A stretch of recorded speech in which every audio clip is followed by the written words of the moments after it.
Hello வணக்கம். இன்னைக்கு ஒரு முக்கியமான ஒரு ஹெல்த்துக்காக ஒன்று சொல்ல போகிறேன். நம்ம ஜென்ரலாக அந்த ஃபாஸ்டிங் இருந்தால் நல்லதுன்றோம் இல்லையா, அதில் ஒரு 4 லங்கனம் இருக்குது நல்லதுன்றாங்க. லங்கனம்னா ஓரளவு ஸ்டாப்பேஜ்.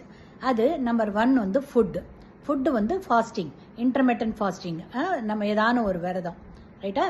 அந்த விரதம் இருக்கிறது உடலுக்கு ரொம்ப நல்லது. கொஞ்சம் சாப்பிடாம வயிறை பட்னி போடணும், ரைட்டா? இது இன்டர்மிட்டண்ட்டாகவும் இருக்கலாம், இல்லை கண்டினியூஸாக ஒரு நாள் ஃபுல்லாகவும் இருக்கலாம். அடுத்தது மூச்சை ஸ்டாப் பண்ணி ப்ரீத் பண்ணணும். இன்டர்மிட்டண்ட்டாக ஸ்டாப் பண்ணணும், நல்ல பெரிய மூச்சு எடுத்து நல்லா ஃபுல்லாக விட்டுடணும். அது மூச்சு பயிற்சியில், ரைட்டா? அடுத்தது ஸ்டாப்பேஜ் நம்ம எந்த மூமெண்ட்டும் பண்ணாமல் ஜஸ்ட் சிட் எரெக்ட் அண்ட் ஏதாவது ஒரு தியானம் பண்ணுறதோ இல்லை 1 2 3 என்றதோ ஏதாவது ஒன்று, வேறு எதுவுமே யோசனையே இல்லாமல் இருக்கிறது, ரைட்டா? அடுத்தது பேசுறது. நம்ம தீயது எதுவும் பேசாமல் நல்லதே பேசணும். கூடிய வரைக்கும் சைலண்ட்டாகவே இருக்கிறது ரொம்ப நல்லது, ரைட்டா?